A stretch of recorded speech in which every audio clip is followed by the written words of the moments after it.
Isang rookie player nilapa ang King James sa tapatan ng Dallas Mavericks at LA Lakers. Nakakita tayo ng kasaysayan, 134-128 ang final score. Pero ang tunay na istorya, hindi lang ang panalo ng Dallas kundi ang pagdomina ng isang 19-year-old rookie sa harap mismo ni LeBron James. Pag-usapan natin si Cooper Flagg, 45 points, 9 assists, 8 rebounds sa edad na 19 years old. Hindi siya natatakot sa pressure. Bakit nahihirapan ang depensa ng Lakers sa kanya? Ginamit niya ang bilis niya laban sa mas matatandang guards ng LA.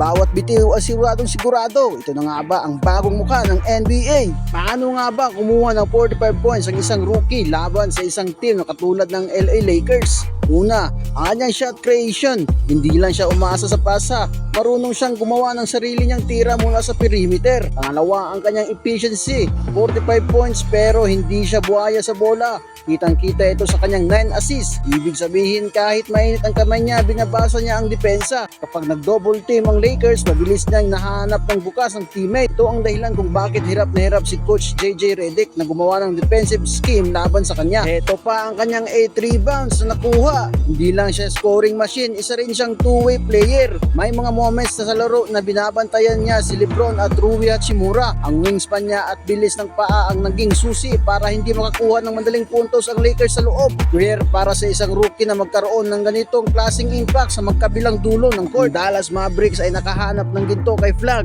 Ang Lakers naman ay kailangan ng agarang reinforcement kung gusto nilang humabol sa standing. Isang classic game na nagpapakita na ang bagong henerasyon ay nandito na. Sa kabilang banda naman, ano ang nangyari sa Lakers? Kahit nag 30 points si LeBron at 20 points si Rui Hachimura, bakit kinapos pa rin? Dito natin makikita ang epekto ng depleted roster. Sobrang daming injured sa LA ngayon. Pagod na pagod si LeBron, kakahila sa team. Pero sa dulo, hindi sapat ang firepower para tapatan ng opensa ng Dallas. Bawat error ng Lakers, pinaparusahan ng Mavs sa transition. Kahit nag-attempt ang Lakers ng 31 points explosion sa fourth quarter, huli na ang lahat. Masasabi nating game management ang naging lamang ng Dallas dito. Heto pa, mas matindi, nilagpasan na niya ang record ni LeBron James para sa pinakamaraming 40 plus point games ng isang teenager sa liga. Isang 19-year-old rookie, binasag ang record ng King James sa kabilang kupunan. Kitang-kita ang pagpasa ng corona mula sa The King papunta sa future. Dahil dito gumawa ng kasaysayan si Cooper Flagg, ang pinakabatang player na may back-to-back 45 plus points. Siya na ang pinakabatang player sa kasaysayan ng liga na nakapagtala ng dalawang sunod-sunod na laro ng 45 points pataas. Isang pambihirang scoring feat ito na kahit ang mga veterano ay nahihirapang gawin. And get to the basket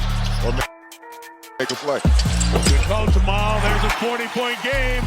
Para sa mga ka-Lakers natin dyan, huwag mawalan ng pag-asa. Pero tatanungin ko kayo kung sino sa tingin nyo ang dapat i-trade o kunin ng Lakers para matulungan si LeBron ngayong dami nating injured. I-comment nyo ang pangalan at huwag kalimutang mag-like at mag-subscribe.